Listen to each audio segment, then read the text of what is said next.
Welcome back to the Deep Dive. Today, our mission is to really cut through the hype and give you the blueprint for 2025. We're talking about how small businesses, SMEs, are going through this seismic shift by integrating AI. And this isn't theory. We are deep diving into the actual trends, what's working right now, and the practical strategies that separate the leaders from, well, the laggards. Exactly.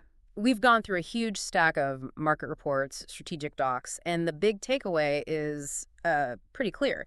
The success of small businesses over the next few years is really going to hinge on their ability to adopt and scale these tools. So we're really looking for the how is AI actually driving tangible benefits like the productivity boosts we're seeing, and what steps can you take today? And the speed of this adoption is, frankly, shocking. Here's the number that just grounds this entire discussion. 89% of small businesses are now actively using some form of AI for automation. 89. It's huge. Yeah, and if we zoom in on just the U.S., the adoption rate made this radical leap. It jumped from 48% in 2024 to a staggering 68% in 2025, in 1 year. That pace, that acceleration means the window for just thinking about it is closing. We're seeing firms, your competitors, using AI not just for, little improvements, but for real structural growth. And when we say tangible benefits, we are looking at productivity gains that span a range of 29 up to 72%. That is a massive structural change. So let's unpack that speed and scope for a minute, because the global picture just reinforces how essential this is. Globally, 77% of small businesses have adopted AI in at least one function. Right. And if you want a global benchmark, just look at India. They're actually leading global adoption at 59%. They're moving incredibly fast. And why is that? Well, often they're leapfrogging older infrastructure entirely. Nah. It just shows us that the infrastructure is becoming less of a hurdle than, say, the mindset required to implement it. That's a great point. But let's bring it back to the U.S. That national average, 68%, it kind of masks these huge regional differences. And that's where it gets really interesting. Adoption is as high as 77% in Maine, but then you look at a state like West Virginia, and it's down at just 31%. And what's fascinating there is figuring out why those gaps exist. It's not just a lack of interest.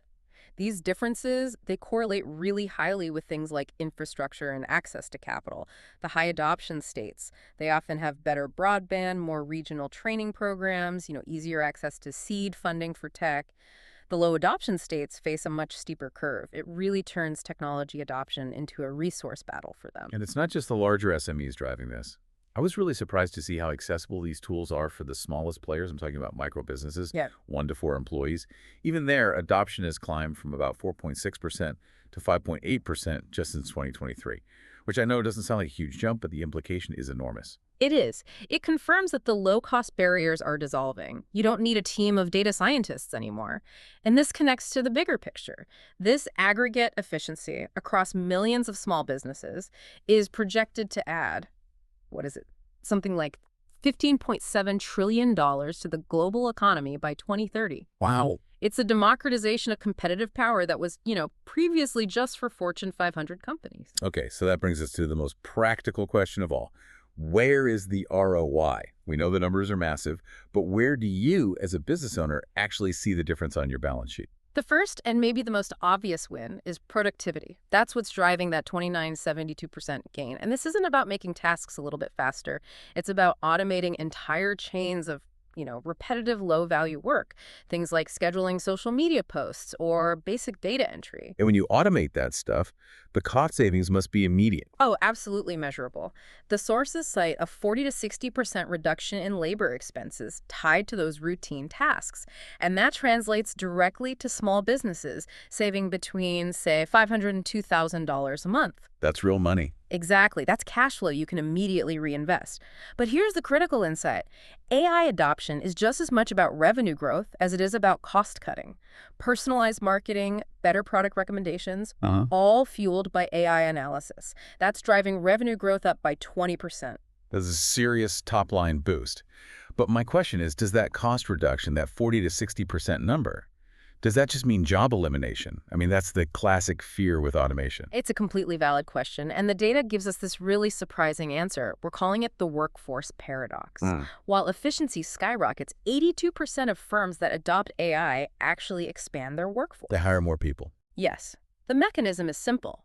AI handles the routine stuff, That frees up your human staff to focus on strategy, complex problem solving, managing growth.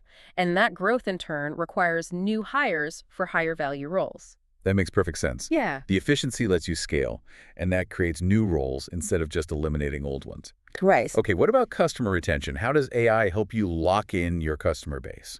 The answer is speed. Pure and simple. Customer retention goes up by 30% with faster, more personalized support. Take customer service. 47% of small businesses are now using chatbots, and this results in issue resolutions that are 72% faster. The friction for the customer it plummets. And that speed is what drives the loyalty. It's also important to realize AI isn't, siloed in one department anymore. It's becoming infrastructure. Right. We see it everywhere. Over 52% of marketing teams are using it for content creation, for ad targeting. In finance, it's 41% using it for automated invoicing and fraud detection. It can catch an anomaly in seconds. Even recruitment, 38% are using AI to source and screen candidates, which reduces bias and cuts down the time to hire. Okay, so we've seen the prize. Massive efficiency, real revenue gains. But getting there means navigating some hidden obstacles. So let's pivot to the hurdles. Because the data says only 30% of firms feel truly ready to scale this stuff effectively. The primary blocker, and this affects 44% of businesses, is the skill gap.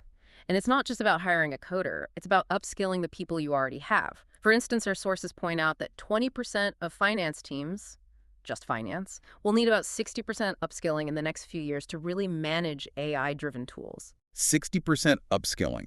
That's not a quick online course. That's a fundamental shift. And beyond skills, the second big headache is integration. 37% of firms struggle with making the new AI tools talk to their old systems. This is a huge real-world pain point. I mean, imagine trying to connect a brand new AI invoicing tool to some 10-year-old accounting system. A small business owner doesn't have an IT team to build custom bridges. That friction just stops adoption dead. And of course, 22% just cite budget limitations. The tools are cheaper, but there's still a cost. And then there are the external worries. 65% are concerned about regulatory complexity, all these inconsistent state laws around data privacy. And that data issue, it's internal too.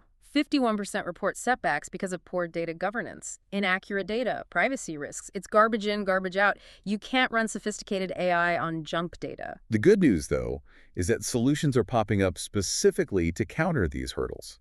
The whole democratization of AI is being driven by what are called low-code platforms. Yes. And for you listening, a low-code platform means you can visually build complex workflows without writing code. Think of tools like Zapier or Microsoft Power Automate. You can literally drag and drop rules to, say, link a new customer sign-up from your website to your billing system and then schedule an email. No developer needed. This hits the skill gap and the integration problem at the same time. And speaking of that skill gap, the response has been amazing. Enrollment in online programs like Coursera and Udemy is actually tripled, and the investment pays off. People who complete these programs are earning 28% more. It's a clear competitive advantage. And for strategic guidance, where you can't justify a full-time chief AI officer, the gig economy has stepped up. Freelance AI business consultants are now widely available, offering affordable, part-time expertise. Which brings us to the formal playbook. So if I'm a business leader, ready to go, what's the smart, low-risk way to start? It's not about just spending money blindly, right? Absolutely not. The recommended path is a really strategic 5-step action plan, and it's all centered on piloting for a quick ROI before you scale. Okay, so step 1, assess needs. Don't automate everything. Find the high-friction, high ROI areas first. So customer service, maybe. Exactly. Customer service, specific marketing tasks. Then step 2 is select tools, and you have to prioritize interoperability. Choose tools that play well with others. So that's where things like Zapier come in, or maybe a tailored version of ChatGPT. Right. And step 3 is train teams. Use those accessible upskilling programs we mentioned. Adoption fails if your staff isn't confident with the tool. Step 4, monitor results. Don't guess. Track the key metrics, that 20% revenue uplift, the drop in support tickets, and prove that the pilot works before you spend another dollar. Makes sense. And the final step, number 5, is scale gradually. Only expand after your pilot projects have proven themselves. And looking ahead, we have to touch on the next wave that's coming, which is going to redefine automation beyond today's chatbots. We're talking about AI agents. These are autonomous systems that can execute multi-step processes without constant human oversight. That sounds pretty sci-fi, but you're saying it's here now. It is. The sources show 62% of firms are already testing these agents for complex workflow automation. These agents are expected to replace traditional software in maybe 15 to 20% of firms by the end of this year. It's a foundational shift. And the current tools are still surging. The forecast is aggressive. 80% of small businesses are predicted to adopt chatbots by the end of 2025. So if you're still just relying on email replies, you're falling way behind the standard expectation. So, to summarize everything we've covered, the data really confirms that AI adoption is sound. It's no longer optional, it's a competitive mandate. Adoption rates are surging, 58 to 89%. The benefits are proven, with productivity gains hitting that 29 to 72% range. And crucially, the hurdles are being overcome by low-cost, low-code solutions. So the takeaway for you, the leader, is that 78% of executives already see this as a game changer. Don't get overwhelmed. Start with that 5-step strategy. Focus on piloting small, high ROI projects. Find where you can speed up customer resolutions by 72% or, capture that first $500 in monthly savings. And let's end with a final provocative thought that kind of flips a narrative we talked about. We noted that 65% of businesses worry about inconsistent state laws and regulations. But the sources also suggest that proactively ensuring compliance with clear guidelines, like those in the EU II Act, can actually boost trust and customer retention by 30%. So the question is, if you prioritize demonstrating ethical and compliant AI usage from day one, how does that shift AI from being a risk factor to being a powerful tool for retention and trust? Something to mull over as you start your pilots. Thank you for joining us for the deep dive.